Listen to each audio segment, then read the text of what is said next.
On the far western coast of the continent, high atop a rocky promontory overlooking the Sunset Sea, sits Casterly Rock, ancestral seat of House Lannister.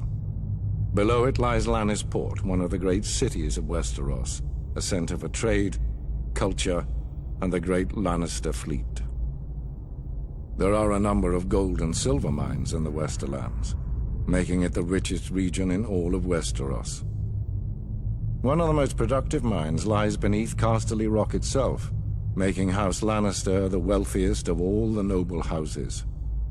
This allows House Lannister to finance many endeavors of other noble houses. Even the king himself has sought credit from Casterly Rock from time to time. We Lannisters claim our descent from the Andal invaders, and through the female bloodline, Lann the Clever.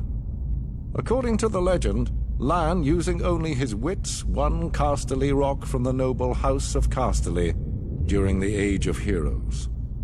The Lannisters reigned as kings of the Rock for thousands of years, and worked to make it the envy of the rest of the Seven Kingdoms. Our time as kings ended, however, when Aegon Targaryen, otherwise known as Aegon the Conqueror, arrived in Westeros with his army. The last king of the Rock, King Lorin Lannister, joined forces with King Mern Gardner, the king of the Reach. Together, with 60,000 men, they met the Targaryen host in open battle.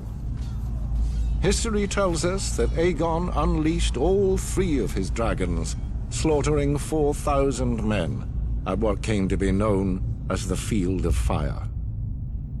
King Mern himself was burned alive that day, and House Gardner turned to ash with him. Seeing both the threat and opportunity the Targaryens represented, Lorin wisely surrendered and aided Aegon in his further conquest of Westeros.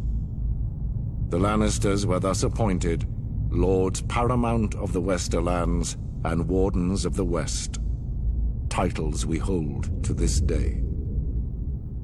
Let us be clear, though. It is neither luck nor royal favor that makes our house prosperous. There have been times in our history where some have thought us weak, lazy, or opulent. My father, Titus Lannister, nearly bankrupted our house with his poor investments, and allowed himself to be mocked openly at court. When our vassal, the Rains of Castamere, dared to rise up against the Lannisters, they learned how dangerous it can be to taunt a lion. I, Tywin Lannister, led the assault on Castamere to put down this rebellion. I made an example of them, to anyone who doubts our might. They even made a quaint song about the fates of the Rains of Castamere. Sadly, there are no Rains left to hear it.